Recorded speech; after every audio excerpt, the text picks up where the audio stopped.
Tai sveiki, kas jungiatės į šitą tiesioginę transliaciją ir šitą pasidalinimą. Tai dovanokit už mirguliavimą. Šiandien mano apšvietimas nelabai kaip suveikia, kaip matau. Tai va, tai šiek tiek mirgės, nieko. Taip mirga, žinokite, energijos. Tai iš tikrųjų, jeigu kalbant apie energijas, kuo labiau jaučiam energijas ir kuo po truputį imame jas matyti fiziškai, tai irgi būna toks pat panašus mirguliavimas akise, kol akis pripranta prie tų energijų ir tai, ką matom. Ir dėl to, kai imam jausti tas energijas, kyla mūsų vibracijos ir mūsų regėjimas jau gali pamatyti daugiau to pasaulio, kuris nesimato. Tai mums po truputį visą tą atveria, kiek mes galim priimti.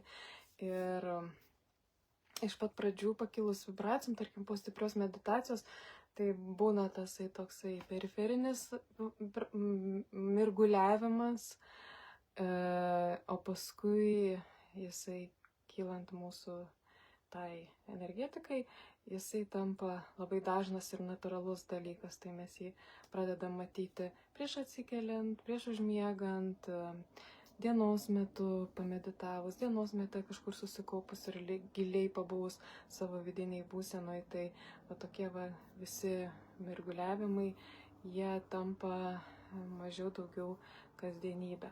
Tai va, tai jeigu kažką tokio pamatysit, neįsigaskit, viskas tvarkoj, mes visi einam link to paties, link naujų pojūčių, naujų suvokimų apie save ir pamatymų bei girdėjimų, irgi kam pradeda girdėtis garsai, įvairūs tokio aukšto dažnio cypimai arba tiesiog toks, tai irgi po truputį veriasi. Aiškiai valosi klausa, atsiranda tas girdėjimas ir tas girdėjimas yra tų energijų, tų vibracijų išraiška. Tai dar yra viena ta forma, kuri atsiranda irgi ne iš karto, po truputį, irgi žiūri, kiek mes klausomės, kiek mes leidžiam savo priimti tos garsus, nes jie tikrai nėra kažkokia maloni muzika ir dėl to niekas jų nepaduoda iš karto 100%. Dėl to, kad mūsų ausis turi prie to priprasti, mes turim prie to apsiprasti, kad taip yra ir žinoti, kad tai yra ir kad tai mūsų netrikdytų, nes jeigu mes bijome, mums to nerodo, nebent yra kažkokia kita mūsų užduotis per tą garsą kažką išlaivinti, tai tada jau tai paduoda daug ir stipriai. Tai va, tai toks tas energijų pasaulis, kuris po truputį veriasi, atsiranda, tik jau daugiau mažiau kiekvienam ir kiekvienai ir mes mokomės prie jo priprasti, prie jo apsiprasti ir kuo natūraliau tai darom, kuo labiau atsiveriam, kuo labiau priimam, kuo daugiau to domimės, kai taip pajaučiam, tai tuo sklandžiau viskas įsilieja į mūsų kasdienybę, nes galų gale tai viskas atrodo visiškai kitoje kasdienybė, toks paprastumas, o tai ką kitiem ne, tai nėra. Būna net kartais toks klausimas, kartais net būna keista, kad kiti to nepatiria, nes gyvenant tame pasidaro keista, kad kiti gyvena kažkaip kitaip. Jo, bet čia, aš dažnai čia susiduriu su tokiu dalyku, nes man atrodo tai, ką aš žinau, kad visiems čia seniai žinoma ir viskas aišku. Bet kadangi turiu vieną tokią vidinę užduotį dalintis tą, ką sužinau, tai ir dalinuosi, tikiuosi tai bus naudinga ir jeigu bent jau tai nebus nauja, bet bent jau gal į tai pažvelgsime naujai arba surasime kažkokius savo svarbius atsakymus. Tai va, tai šį vakarą apie priekaištus. Irgi iš energetinės pusės, kaip man ir patinka, mano mėgstamiausias rakursas, kaip saldainiukas, apkalbėtis apie energijas ir kaip tai veikia pas mus kasdienybėje, atrodo paprastose situacijose, o štai ten ir prateka tam tikri tie dalykai. Tai va, priekaištų mes sutinkam ir patiriam labai daug. Aišku, nepaslaptis, daugiausia jų būna santykiuose, porose. Taip pat ir draugų, draugiuose, tėvų vaikam, vaikų tėvam. Tų priekaištų yra įvairiausių, visokiausių. Ką mes pasimkim gal tą maloniausią dalį, kur yra poroje įvyksta tasai priekaištavimas dėl to, kad poroj mes gyvename kasdieninį tą gyvenimą ir susiduriam su savo antrąja puse ir vis matydami tą patį žmogų, jau mūsų priekaištų kiekis dažniausiai auga vienas kitam. Tai va, tai gal mes tada iš šitos pusės panagrinėkim, nes ten su tėvai šiek tiek kitokių yra niuansų, bet vat, kalbant apie porų santykius, tai kur čia, kaip tos energijos teka ir kur yra tie priekaištai ir kodėl šiandien sugalvojau tokią temą, nes šiandien pati, jau ne pirmą kartą, bet šiandien labai ryte patyriau bangą, kur norėjau savo vyrui išreikšti priekaištus, bet susiturėjau, dėl to, kad pagalvojau, pažiūrėsiu, nesakysiu ir kaip tas bus. Tai va, ryte atsikėliau ir tokia priekaištų banga nuėjo per mane, kad turiu jam tą pasakyti ir tai nebuvo malonus jausmas, toksai labiau iš ego pusės, kas man nepatinka, kas negerai, dėl ko aš noriu jam papriekaištauti. Ir tos mintis man taip ir liko kaboti. Ir paskui dienos bėgyje, mums ten bediskutuojant, visai kita tema, nesusiklostė mūsų ten planas, dienos planas. Ir mano vyras susierzino ir jis pasakė tuos pačius žodžius, tuos pačius sakinius, ką jisai galvoja, kaip jisai jaučiasi ir kaip jam atrodo, kaip, dėl ko jam nesusiklostė tas planas, ką aš ryte pagalvojau. Aš pagalvojau ir norėjau jam papriekaištauti, kad jis nedaro to. O dienos bėgyje, kai nesusiklostė, jisai pasakė, mums čia nepavyko, nes aš nedarau to. Ir aš buvau, jau ne pirmą kartą, bet vis tiek maloniai nustebinta ir pagyriau save, kad kaip gerai, kad aš ryte susiturėjau, neišleidau tų žodžių, tų priekaištų jam nepasakiau, nes jisai pats jau taip jaučiasi, tą supranta ir tai žino. Ir kadangi mes esam artimi, būnam kartu, tai aš kartais sąmoningai, kartais nesąmoningai jaučiu jo mintis ir jo jauseną. Ir dėl to, kai kažkas nevyksta ar vyksta ne taip, tas kitas žmogus galvoja, būdama šalia, aš pagaunu jo tą galvojimą ir jam noriu papriekaištauti. Tačiau, jeigu susilaikom nuo to, nesuprantam, kad tai yra priekaištas, tai yra visai kitų vibracijų mintys ir emocijos ir tai jos net ne mūsų, mums nepriklauso. Tai dienos eigoje tas žmogus pats jas ir ištransliuoja, pats ir pasako arba paskui pasirodo. Galbūt jums patiems irgi yra buvę tokių situacijų, kur taip atrodo tarsi žiežirba tokiai viduje, dabar eisiu, pasakysiu, dabar kaip čia taip įvyko, kaip čia tas ir turiu tai pasakyti.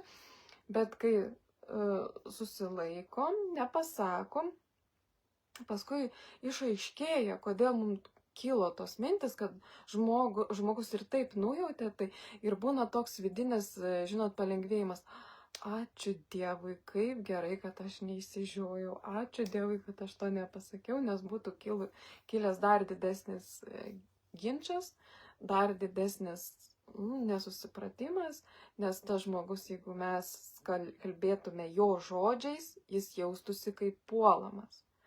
Ir tie priekaištai, jie sukelia tam žmogui jausmą, kad jis yra puolamas.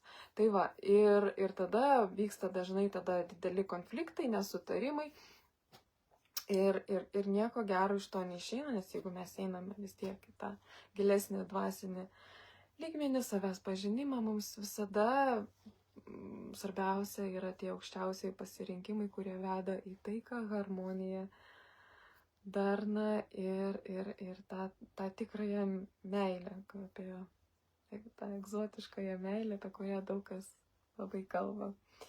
Ir kai kurie žino, nes jau yra patyrę, tai tą besąlyginę gražią meilę, kuri mumise teka, kai atjungiam save nuo programų, nuo ego visokių paskatų, nuo žemesnių vibracijų pasirinkimų, galvojimų ir taip toliau, ir visų tų niuansų, ir tada iš tikrųjų atsiveria labai graži ta erdvė, kurioje, vien tik dėkingumas ir meilė. Tai va, ir mes visi einame link to, kad ten gyventume. Tai, kad tai įvyktų, mes turime gyventi su savim taikoje ir su kitais asmenim aplink mus irgi gyventi taikoje. Ir jeigu mes priekaištausim, taikos nebus. Jeigu mums priekaištaus, tai jeigu mes jaučiame, kad mes, tarkim, daugiau savistaboje, daugiau save pastebim, padirbėję, esam su savim, taip, ir kitas žmogus mums priekaištauja. Tai tame priekaište, jeigu jau įpratom dirbti su savo mintis, su savo emocijomis ir jaučiame labai gerai, sekam savo mintis, tai tose priekaištuose kito žmogaus išgirsite tai, ką patys pagalvojot. Tiesiog pagalvojot, sureagavote tai, ką pagalvojot, nusiminėte tai, ką pajutot tose žodžiuose. Ir tai liko erdvėje ir kitas žmogus, kuris, tarkim, kurio laukas netoks stabilus ir jisai labai lengvai pasiduoda kitų inercijai, labai lengvai jisai įeidamas į tą lauką kuria kitiems karmas, jausdamas kitų karmas ir pats, aišku, ir sudalyvauja tose karmose, tai tas žmogus ir papriekaištauja, bet jis pasako tai, ką mes patys pagalvojam. Tuose žodžiuose nėra nieko, ką mes nebūtume galvoję apie save. Todėl, kai žmogus, tarkim, kažkaip apie save blogai galvoja arba jaučia kažkurioje vietoje nepriteklių savyje arba kažkas negerai, jis jaučiasi savo nepatenkintą savo išvaizdą, ypatingai jeigu ten daug skiria dėmesio apie save, kaip aš atrodau. Ir tada kitas žmogus patekęs į jo lauką ir yra, tarkim, suirzęs, susinervavęs, jis būtinai ir jums pasakys tai, ką jūs priekaištaujat patys savo. Tai va, taip ir gaunasi, kad mes iš tikrųjų tų priekaištų net nesugalvojam, nei kitiems, nei kiti nesugalvoja mums. Viskas yra taip, kaip mes susigalvojam patys ir pačios.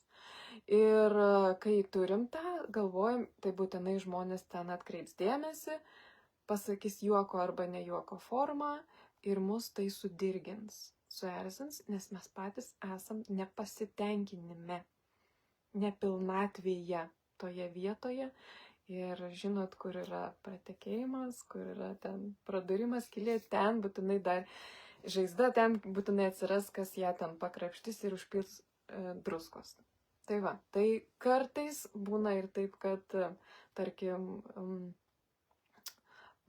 iš tikrųjų buvo tokių atvejų, kai mano vyras man griežtai kažką pasakydavo, pakomentuodavo, o aš lyg norėčiau sureaguoti, lyg norėčiau, kad jie taip kalbi, bet paskui jau pagalvojau, kad ašgi taip apie save ryte ir pagalvojau. Tai va, ir apie jį irgi pastebėjau, kad jeigu tik tais nepabudrauju ir jeigu jo emocija yra stipresnė negu mano ir savigrauža, tarkim, kad ko aš nedarau, ko aš taip nesakau, tai aš pajausiu ir norėsiu kabinėtis apie tai, ką jisai jau ir pats jaučia, ką jisai ir pats nori daryti. O jeigu mes tą žmogų su tais savo priekaištais, jisai galbūt graužiasi save, bet jisai jau rengiasi ten sutvarkyti tą vietą, kažkaip jau pasiruošti, o mes, jeigu per anksčiau laiko užpriekaištaujam, tada tam žmogui tarsi patvirtinimas, va, kaip tau nesiseka, tai ir jis tada nedaro. Arba daro su neigiama emocija, kas irgi to darimo nepapuošia, o tik tais gali ir pabloginti, nes energija jau nebe ta. Tai va, tai dėl to tas atsakingas priekaištavimas arba radimas kito būdo, kaip žmogų paklausti, klausyk, ką tu galvoji apie savo darbus, arba kaip tu jautiesi šiandien, arba ką tu pagalvojai. Tas vėlgi mano labai mėgstamas pasiūlymas ir pratimas, kaip prieiti prie kito žmogaus, kai tarsi norim kažką pasakyti ar norim papriekaištauti, tai vietoj to užduoti klausimą, tai, ką jaučiam, jo užklausti ir tada sužinosim visą tą teisybę, kaip yra. Ir tai galioja tiek su mūsų antraja pusė, tiek su draugėmis esu tą patį išbandžiusi. Liktais pradeda kilti jau kažkokia negatyvi mintis apie draugę, apie draugės. Ir aš tada parašau žinutę, paklausiu, ar viskas gerai. Ir gaunu atsakymą, ne viskas gerai. O vietoj to, jeigu užduočiau priekaištą, kad, tarkim, ten tu va, nieko nerašai, mane nieko nesipasakoji, tai kodėl, tai tas žmogus, užsidarys, jis ir toliau nesipasakos, nes neteisingas priėjimas. Iš karto tas priėjimas užblokuoja bendravimą, užblokuoja santykį ir energijos nebeteka. Nors tam žmogui kaip tik ir yra blogai ir jisai norėtų su kažkuo pasikalbėti ir jisai galvoja, va, aš čia atsitraukus ir nėra su kuo pasikalbėti, bet nemato jokios išeities niekur. Tai mes tą pajaučiam kartais, jeigu tai mums yra artimas žmogus. Ir kartais mūsų protas, mūsų emocijos ir mūsų ego, kai mes pajaučiam teisingai tą informacinę energetinę, iš pradžių mums bando kišti tą kažkokį jau prastesnį variantą to poelgio, kad eik pasakyk, eik papriekaištauk, eik ten patikrink, kas ten yra, arba pasakyk tą ir tą. Bet jeigu sustabdysim tą norą, tos sakinius, pamatysim, kad tie sakiniai ir tie pasiūlymai, jie neveda į taiką. Ten nėra taikos. Ką mums siūlo mūsų ego? Ką siūlo eiti daryti ir atsiaiškinti, taip reikia pasakyti, kas yra priekaištai, tai tas neveda į gražų bendravimą. Tai yra tik tais santykių gadinimas, o paskui tenka juos lopyti tokiuose paprastuose dalykuose, kurie šiaip ar taip būtų išsisprendę kažkuriuo būdu, nes yra buvę man ir tokių situacijų, dabar bekalbant prisiminiau, kaip turėjau tokį impulsą, kad ten kažką pasakyčiau draugiai ir tas nebuvo malonu ir aš kažkaip irgi atsisakiau tą daryti ir jinai man paskui prisipažino kitą dieną, kad gal 2 ar 3 žmonės jai pasakė tą sakinį, kurį aš jaučiau. Ir kaip jai tai buvo nemalonu. Tai vat man buvo vienas iš tų momentų, kad, kaip gerai, kad aš to nedariau, kaip gerai, kad atsisakiau sakyti tai, kas yra nemalonu ir galbūt prisideda prie to tokio priekaištavimo. Tas priekaištavimas, kaip ir sakiau, jis tik tai stato sienas, kitas žmogus paleidžia spyglius, tada mums reikia nuo jų gintis ir tada prasideda, kodėl tu su manim taip elgiesi, juk aš tau tik tai pasakiau, taip tu pasakei, bet man tai buvo skaudu. Ir žodžiu gaunasi tada, kuris pirmesnis, kuris čia netai pasielgė ir kaltų ieškojimas ir nervų gadinimas. Ir jokių 5D vibracijų. Tai va.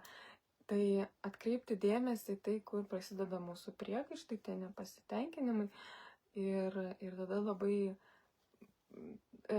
pamatysim, kaip ir šitoje vietoje, kas susiję atrodo su tokiais priekaištavimais, yra pasislėpusios ir veikia energijos tarp mūsų ir kitų žmonių. Tai yra labai subtilu ir labai toks įdomus ir gražus dalykas. Nes kai pamatysim, kaip tai veikia, vis atsiras daugiau norų sulėtėti, neskubėti ir patikrinti savo mintį ir tik paskui pasakyti tai žodžius.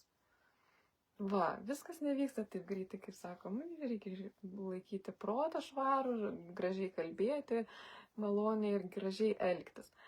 Bet iš tikrųjų tai yra labai didžiulis darbas įvaldyti savo mintis, atskirti kokius žodžius transliuoti, kas yra mūsų, kas yra ne mūsų ir savo veiksmus. Bet darant tuos dalykus, jaučiant, pradeda jaustis energijos, pradeda jaustis kiekvienos žodžio energija, pradeda jaustis kiekvienos minties energija. Jis turi savo svorį, turi savo vibraciją, turi savo greitį, turi savo priežastį, kodėl jinai atėjo. Ir toje galvoje tikrai ne chaosas dedasi toli gražu. Ten viskas yra irgi labai sustyguota ir mums tik tai ten reikia atsirinkti, kas pakeliui mums, kas nepakeliui. Kas sveria mums didesnius suvokimus, didesnius žingsnius į savo vidų ir to pačiu išorę, kas mus augina, o kas mus stabdo ir nieko bendro su taika neturi. Tai va, taip. Linkiu pasirinkti taiką, linkiu pasirinkti harmoniją, linkiu pasirinkti tą tokią gražią savistabą, vidinę ramybę su savim ir iš viso šito tada kurti gražias mintis, gražų bendravimą, malonius santykius ir pačius save. Tai ačiū labai, kas prisijungėte šį vakarą. Dėkoju, malonu, ačiū už širdutes, už pasisveikinimus. Ir jau tuomet susimatysime lygiai po savaitės. Iki.